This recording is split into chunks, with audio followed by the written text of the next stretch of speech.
Hello everyone, I am नवीन कुमार। और जैसे कि हमने अभी रिसेंटली नाम सुना था एक कंपनी जिसका नाम था एलसीड इन्वेस्टमेंट।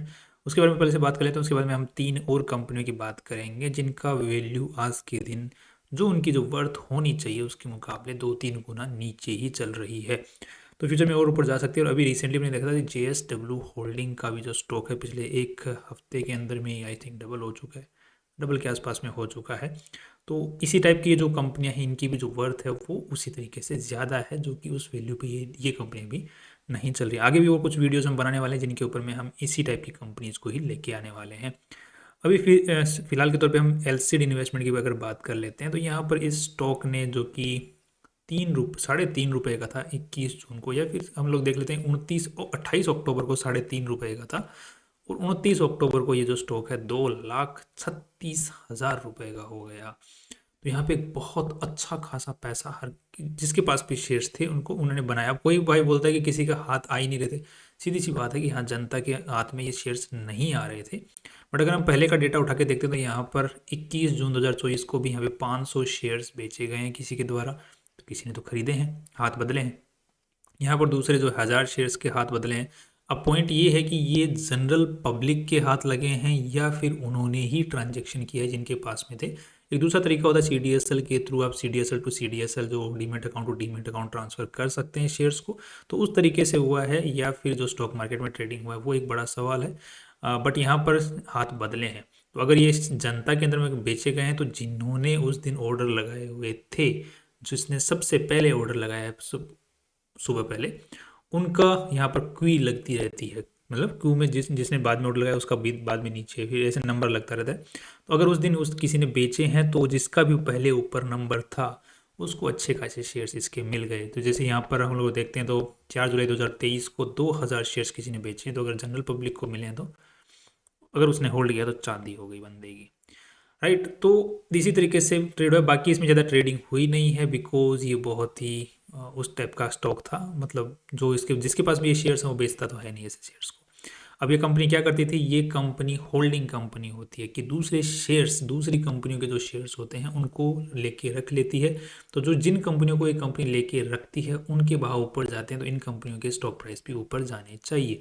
बट लॉजिकली देखा गया कि जो कंपनियां होल्डिंग कंपनी होती है, इन्वेस्टमेंट कंपनीज होती हैं, उनके शेयर्स का जो भाव है वो जो वो कंपनियां खरीद के रखती हैं उनके भाव के अकॉर्डिंग इनका भाव बढ़ता नहीं है, जबकि बढ़ना चाहिए क्योंकि इनकी भी तो नेटवर्थ बढ़ रही है उन कंपनियों के भाव बढ़ जाने के साथ में।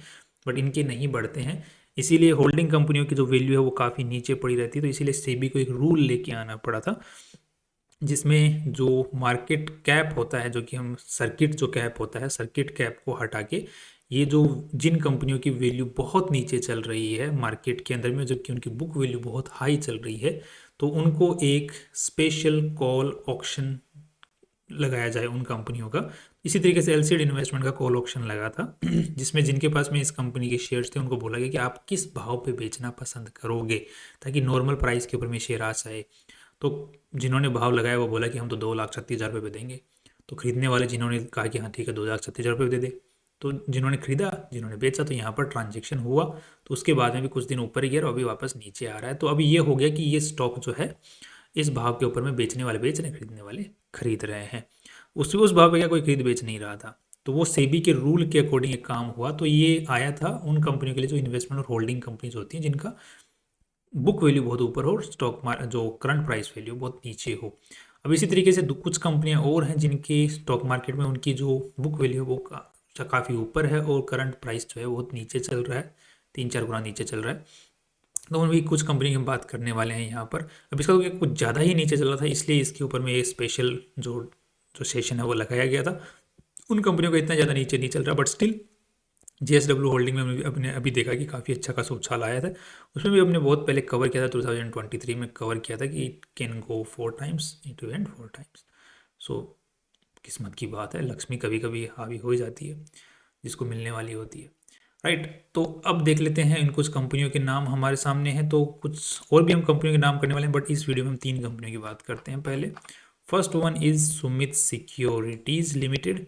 हाँ, इसमें आगे से बात करने से पहले एक चीज़ और मैं बताना चाहूँगा कि एलसीड इन्वेस्टमेंट में ये जो लोग थे जिनको ये शेयर्स मिले हैं, तो ऐसा नहीं है कि जनरल पब्लिक को भी नहीं मिल सकते हैं, बट वो थोड़ा सा एक खर्चे वाला सौदा होता है। तो अगर किसी भाई को अगर उसके बारे में भी जानना है कि हाँ ऐसी कंपनी है जिनके हमको शेयर्स खरीदने हैं बट भीड़ बहुत ज़्यादा लगी रहती है वहाँ पर, तो उसमें हमारा जो नाम है वो ऊपर ही ऊपर लिस्ट में लग जाए, तो उसके भी कोई तरीके तो हैं ही, जो मार्केट में तरीके तो बने जो भी ऊपर ही ऊपर नाम लग जाए, क्योंकि जिसका भी सबसे ऊपर आ रहा है वो कोई ना कोई दूसरा तरीका अपना रहा है, तभी तो उसका सबसे ऊपर नाम आ रहा है। तो उसके भी एक तरीके होते हैं, पर थोड़ा सा एक्सपेंसिव सौदा होता है, बट उसके बारे में अगर आपको जानना है कि वो किस तरीके से काम करती हैं वो चीज़ें, तो उसके बारे में अगर आपको वीडियो चाहिए तो अगर आप ठीक ठाक कमेंट करते हैं तो उसके ऊपर भी अलग हम वीडियो बना देंगे, ताकि जानकारी पर्पस के साथ में अगर जिस जो थोड़ा सा पैसे वाला है वो उस चीज़ का फ़ायदा भी उठा सकता है।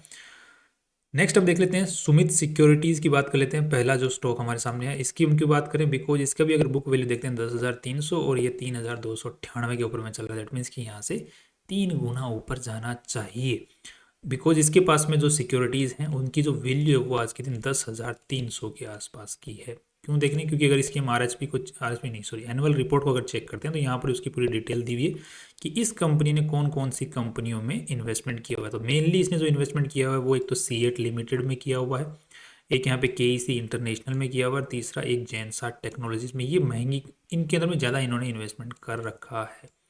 तो अगर इनकी वैल्यू बढ़ती है तो फिर जो ये कंपनी सुमित सिक्योरिटीज़ इसकी भी वैल्यू बढ़नी चाहिए। बट फिलहाल के तौर पे मार्केट नीचे आया हुआ है, तो इनके भी जो प्राइसेस हैं वो नीचे हैं, बट इतने नीचे नहीं आए हुए हैं। अच्छा खासा अभी भी इनके अंदर में वैल्यू बची हुई है, जितना तीन गुना नीचे चल रहा है उसके हिसाब से। तो अब कई भाई को अगर लगता है कि मेरे को इन तीनों ही कंपनियां जो ये इन्होंने मेनली इन्वेस्टमेंट कर रखा है, इन तीनों कंपनियों में अगर आपको दिखता है कि और वैल्यू है अभी भी, बट मेरे को चाहिए 3 गुना सस्ते में, तो ये आप लोग सुमित सिक्योरिटीज़ को लेके बैठ सकते हैं। कल को फ्यूचर में अगर कोई सेबी का रूल आता भी है कि सुमित सिक्योरिटीज़ को अपनी जो बुक वैल्यू है उसके आसपास में लेके जाना है, तो फिर वो इस टाइप का अगर उछाल बड़ा आ सकता है, या फिर इन्वेस्टर्स जो है जागरूक होंगे तो इस चीज़ का आपको फ़ायदा मिल सकता है ऊपर अगर जाता है उस वैल्यू के ऊपर में, राइट। नेक्स्ट अगर देख लेते हैं नागा धनसेरी ग्रुप, तो इसका भी अगर देखते हैं तो आज के दिन 2 गुना ही नीचे चल रहा है, मतलब सॉरी कितना, सॉरी ये तो एक सेकेंड, ये स्टैंड अलोन है, कंसोलिडेटेड कर देता हूँ मैं इसको ताकि सही वैल्यू अपने को पता चल पाए। ओके, तो यहाँ पर वैल्यू पता चली कि बुक वैल्यू जो है 10,000 के आसपास की है और जो करंट प्राइस है वो 5,400 के आसपास की चल रही है। दैट मीन्स कि इसका जो मार्केट कैप है 541 करोड़ चल रहा है, मतलब कंपनी की जो वैल्यू है 541 करोड़ चल रही है। जबकि इस कंपनी ने जो इन्वेस्टमेंट्स कर रखे हैं उनकी बात करते हैं तो उसकी जो वैल्यू चल रही है वो सितंबर 2024 के अकॉर्डिंग 1,000 करोड़ की चल रही है 547 की कंपनी की पूरी वैल्यू। जो इसकी इन्वेस्टमेंट्स है उनकी वैल्यू 1,000 करोड़ के आसपास में चल रही है। अब यहाँ पे एक चीज़ एक सामने आती है अपने कि यहाँ पे इसके जो मेन इन्वेस्टमेंट्स हैं वो एक तो म्यूचुअल फंड्स, इक्विटी के अंदर में भी इन्होंने 189 करोड़ लगा रखे हैं, 19 करोड़ इन्होंने इक्विटी अनकोटेड इन्वेस्टमेंट कर रखा है। अनकोटेड इन्वेस्टमेंट वो होता है मतलब ऐसी कंपनियां जिनका स्टॉक मार्केट में लिस्टेड कंपनियां नहीं हैं, उन कंपनी में इन्वेस्टमेंट कर रखा, तो उसको बोलते हैं अनकोटेड। अब यहाँ पे देखें तो एसोसिएट कंपनी में इसने अच्छा खासा इन्वेस्टमेंट करेगा, वो भी 520 करोड़ रुपए। तो कई भाइयों के मन में सवाल उठ सकता है कि एसोसिएट कंपनी मतलब ऐसी कंपनी जो इसी कंपनी की छोटी कंपनी है, राइट। सब्सिडरी कंपनी होती है जिसमें बहुत बड़ा कंपनी का स्टेक हो, 50% से ज़्यादा का शेयर होल्डिंग जिस कंपनी में, वो सब्सिडरी हो जाती है। 50% से कम का स्टेक होता है वो एसोसिएट कंपनी हो जाती है। तो इस एसोसिएट कंपनी है, इसका नाम है Naga धनसेरी investments.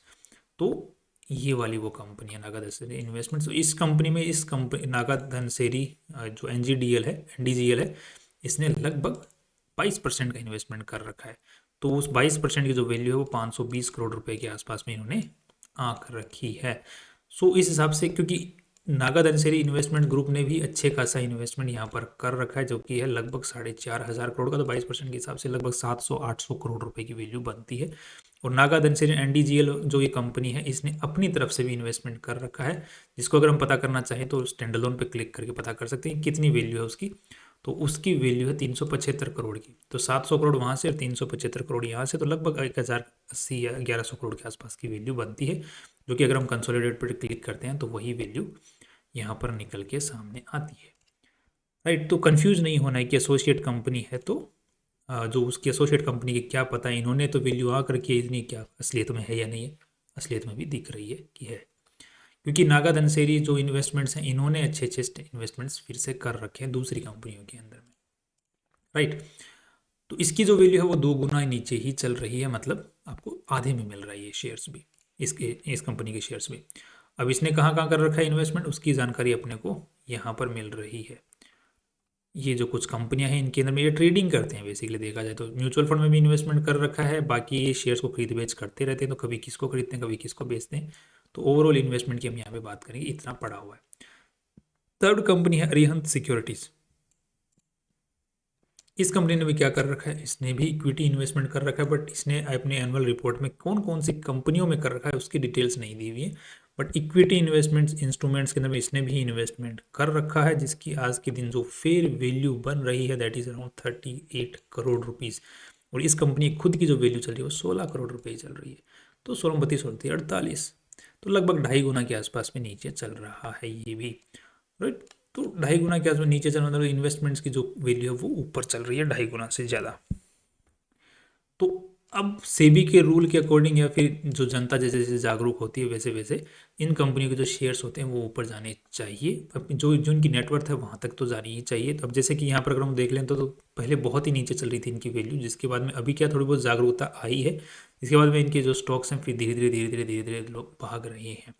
Because why, because लोगों को दिख रहा है कि इन्वेस्टमेंट जो कंपनियाँ होती हैं, जो होल्डिंग कंपनियाँ होती हैं, वो इतनी नहीं चलती हैं जितनी चलनी चाहिए। बट स्टिल उनके अंदर में वर्थ तो है ही ना उनकी, क्योंकि उन्होंने दूसरी कंपनियों के शेयर लेंगे तो वर्थ तो है उनके पास में। तो उस वर्थ को क्या है, अब जनता पहचान रही है, पहचान रही है, तो फिर इनके स्टॉक्स भी ऊपर भाग रहे हैं। अभी 1 साल पहले अगर आप तो देखते तो इनके 5 गुना नीचे चल रहे थे, 6 गुना, कोई कोई कंपनी के तो 8 8 10 10 गुना नीचे चल रहे थे, राइट। तो उसी तरीके से अभी क्या है, अच्छा खासा उछाल आ चुका है। जैसे यहाँ पे 2023 में तो 10 रुपये पे चल रहा था, अभी 35 रुपये पे चल रहा है। तो अब आप ये देख सकते हो कि 10 गुना नीचे चल रहा था ये शेयर, 7 8 गुना नीचे चल रहा था। तो ये 3 कंपनियां, आगे नेक्स्ट वीडियो का इसमें भी इसी तरीके से 3 कंपनियों की और चर्चा करेंगे, राइट। और इनके अंदर में अगर आपको लगता है कि वैल्यू है, हमें तो दिख रही है कि नेटवर्थ के हिसाब से, क्योंकि दूसरी कंपनी में इन्होंने इन्वेस्टमेंट कर रखा है तो उनकी वैल्यू है, तो इनकी तो वैल्यू है ही, सीधी सी बात है।